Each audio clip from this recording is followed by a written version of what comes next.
Hello and welcome to Full Faith Repair. Today I have a 2010 Buick Lacrosse. Beautiful car. It is presenting with timing, codes, correlation, intake, exhaust, and it has the 3.0 GM high feature V6 engine, and we're going to do a timing set on this and see if we can eliminate the codes. So let's get after it. I'm going to start by removing the negative battery cable. Tuck it away down here. Next, we're going to take out the air box, unplug some sensors here. I see there's a lot of sin on this car. Somebody else has been here before. We got broken connector, latches and zip ties holding some stuff together. That's unfortunate, but we'll get through that. Okay, I got the airbox cover removed. There was several Torx head screws around the outside. Just a hose clamp to loosen off. Next, pull the air filter out. And this box is just in here with rubber push connectors that you just give it a quick pop and it'll come straight up. Okay, I just removed the upper rad hose from here and it set it aside.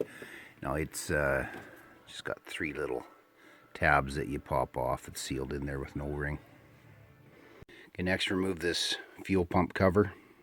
It's on the left hand side of the engine at the back, and there is, get my light in here so you can see, there's one bolt right here on mine, a little push in electrical connector there, and you just have to pry this wire and harness back a little bit and it'll wiggle and lift out of there. Okay, I separated this vacuum line here. Just push these little plastic tabs in. Just be careful, it's brittle and it doesn't break on you. That goes into the manifold. Now unplug all the coil connectors. 10 mil bolts on each one of those, and remove the coils from each cylinder. Okay, now remove all the bolts around the camshaft covers or valve covers here. There's quite a number of them all the way around. There is a few connectors over at this end, a little plastic bracket that has to come off. I've already removed the front side here, so I'm just working on the back. Okay, under the car now, right hand side, we got a I believe that's an evap pump. There is two bolts, one there and one there, coming in from the back side, and one that goes this way on the near side straight forward. They're 10 mil heads, and pull those out, and then we'll peel that pump back out of the road and make some room to get at the harmonic balancer and move forward from there. Okay, still under the car, I've got one of these 3-jaw pullers. I think this works on GM and Chrysler type harmonic balancers. Got that thing set on there. Comes in a kit, a few push rods and whatnot, and I believe it was about $35 on Amazon. Probably a worthwhile tool to own. Yeah, I got at the power steering bolts. There's two of them that's up in behind the side of the fender here, and there's a hole in the pulley that you can turn.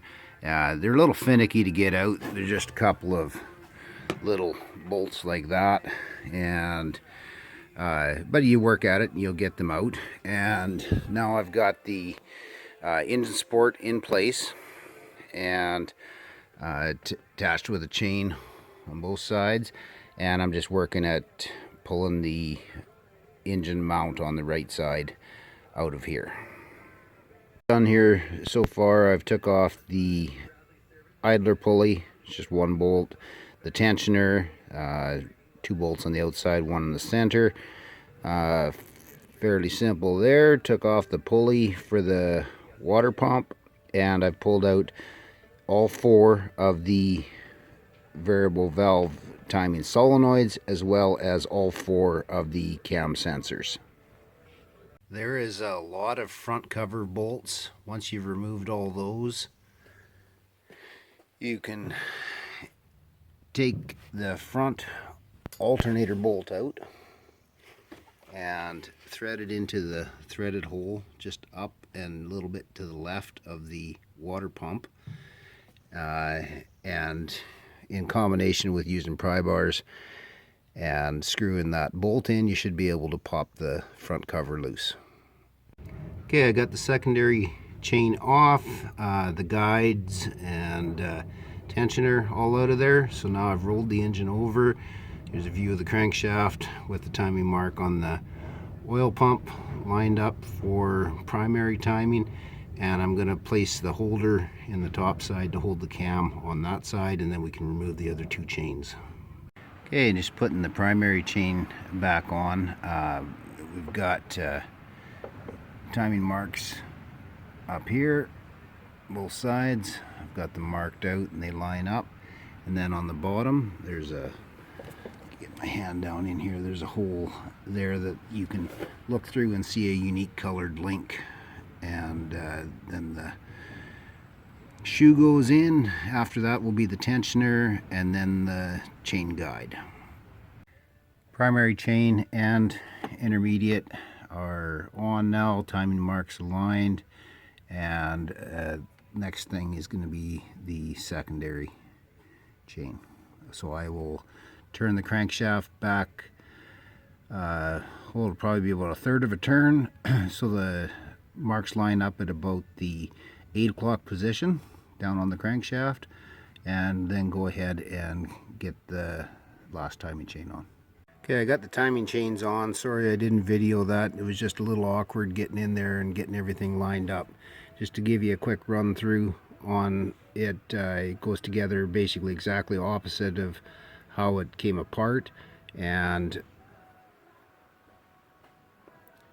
the primary chain at the back here goes on, it lines up on through the hole in the idler sprocket. You'll see the colored link there, and you can get the tensioner and that in. All these bolts for the guides and tensioner are all 18 foot-pounds to tighten them. Second is to attach the primary idler chain here, and basically just line up your mark down at the 5 o'clock position on the crankshaft with the mark on the idler and the mark on the other idler, and then you rotate the engine over to about the 8 o'clock position on the crankshaft for the timing mark, and then put the last chain on and get your timing mark set up on the cam phasers. And that was just a little bit tricky getting it all set up with the idler down there, but eventually got it. Again, everything's at 18 foot-pounds, and I'm just going to show you quickly here. Here's the front cover. I put some marks with yellow paint where the service information says we need a little thicker bead of silicone, so that'll be where the block and the oil pan meet. So there's one here, there's one down here, this corner, and the opposite one up over here. Okay, I didn't show the reassembly, but it is exactly opposite of disassembly on this, and there's a few things that are a little difficult. The power steering pump, getting it put back on was a bit of a pain. There was a lot of torque sequences to go through here, different torque specs for different bolts. Pretty much everything on the inside the timing cover was 18 foot-pounds. A few of the like idler type and engine mount bolts were 46 foot-pounds. Were 89 inch-pounds on the valve covers, and 18 foot-pounds on the intake bolts, and yeah, just reconnect the various hoses, PCV and electrical connectors, and refill with coolant. Did an oil change, and good thing I did, because there was a bit of coolant had gotten to the old oil. And yeah, so that's it, and I hope you found it interesting. Hope it helps. If you have any questions, please send me a message. Thanks.